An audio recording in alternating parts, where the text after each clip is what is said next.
N Iniya Tamil മക്കളെ എന്ന ആ ഗാംഭീര്യമുള്ള ശബ്ദം ഇനി ഓർമ്മകളിൽ മാത്രം.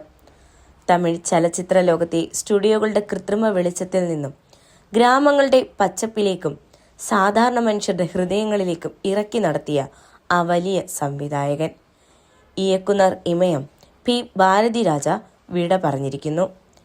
തമിഴ് സിനിമയുടെ ഒരു സുവർണ അധ്യായത്തിനാണ് ഇതോടെ അന്ത്യമാകുന്നത്. വെറുമൊരു സംവിധായകനായിരുന്നില്ല അദ്ദേഹം. ഇന്ത്യൻ സിനിമയുടെ വ്യാകരണത്തെ തന്നെ തിരുത്തിയെഴുതിയ വിപ്ലവകാരിയായിരുന്നു. ഗ്രാമീണതയുടെ മണ്ണും മണവും പ്രണയവും പ്രതിരോധവും ഇത്രത്തോളം ആവാഹിച്ച മറ്റൊരു ചലച്ചിത്രകാരൻ ഇന്ത്യൻ സിനിമയിൽ ഉണ്ടായിട്ടുണ്ടോ എന്നത് സംശയമാണ്. ആ ഇതിഹാസത്തിന്റെ വേർപാടിൽ സിനിമാ ലോകം ഒന്നടങ്കം വിതുമ്പുകയാണ്. തമിഴ് സിനിമ അതുവരെ കണ്ട നാടകീയ ശൈലികളെ പാടെ തച്ചുടച്ചുകൊണ്ടാണ് 1977 ഭാരതിരാജ എന്ന 36കാരൻ കടന്നുവരുന്നത്. അദ്ദേഹത്തിന്റെ ആദ്യ ചിത്രം 16 വയതിനിലെ. ഇൻഡോർ സെറ്റുകളിൽ മാത്രം ഒതുങ്ങിയിരുന്ന ക്യാമറകളെ അദ്ദേഹം തമിഴ്നാട്ടിലെ തേനിയിലെ ഗ്രാമീണ വഴികളിലേക്ക് തുറന്നുവിട്ടു. ചപ്പാനിയും പരട്ടയും മയിലുമൊക്കെയായി കമൽഹാസനും രജനീകാന്തും ശ്രീദേവിയും ജീവിച്ചു കാണിച്ചപ്പോൾ അത് തമിഴ് സിനിമാ ചരിത്രത്തിലെ ഒരു പുതിയ യുഗപ്പിറവിയായി മാറി.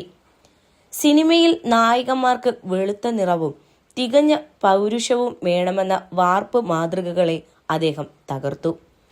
കറുത്ത പരുക്കം മനുഷ്യരും അവരുടെ ജീവിത യാഥാർത്ഥ്യങ്ങളും തമിഴ് മൺപാതകളിലെ പൊടിയും ചേറ്റുമൊക്കെയായിരുന്നു ഭാരതിരാജയുടെ ഫ്രെയിമുകൾ. കിഴക്കേ പോകും റെയിൽ, വണ്ടിച്ചക്രം തുടങ്ങിയ ചിത്രങ്ങളിലൂടെ അദ്ദേഹം ഈ ഗ്രാമീണ വിപ്ലവം തുടർന്നുകൊണ്ടേയിരുന്നു. ഭാരതിരാജ എന്നാൽ വെറുമൊരു ഗ്രാമീണ കഥാകാരൻ മാത്രമായിരുന്നില്ല. ഒന്നിനൊന്ന് വ്യത്യസ്തമായ പ്രമേയങ്ങൾ കൈകാര്യം ചെയ്യാനുള്ള അദ്ദേഹത്തിന്റെ ക്രാഫ്റ്റ് അത്ഭുതപ്പെടുത്തുന്നതായിരുന്നു. ഒരു വശത്ത് ഗ്രാമീണ വിശുദ്ധി പറയുമ്പോൾ തന്നെ മറുപുറത്ത് അദ്ദേഹം സിഗപ്പ് റോജാക്കൾ എന്ന സൈക്കോ ത്രില്ലർ സിനിമയിലൂടെ പ്രേക്ഷകരെ ഞെട്ടിച്ചു.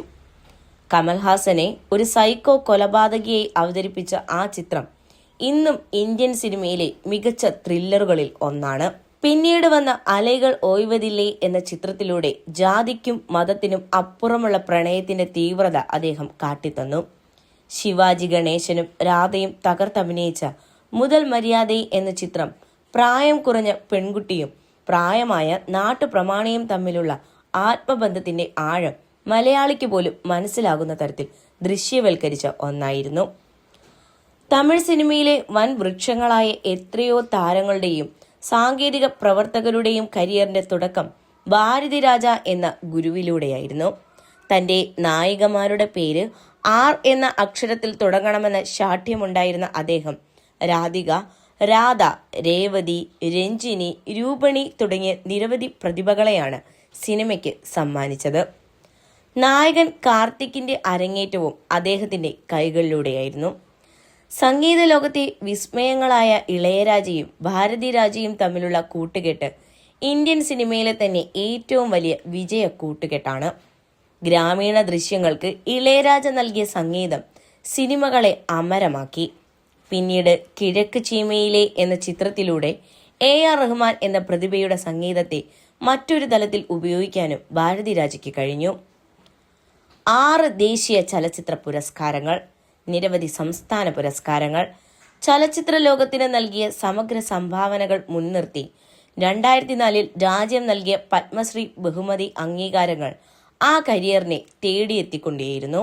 സംവിധാനത്തിൽ നിന്ന് അല്പം ഇടവേള എടുത്തപ്പോഴും അദ്ദേഹം ക്യാമറയ്ക്ക് മുന്നിൽ നടനായി വിസ്മയിപ്പിച്ചു.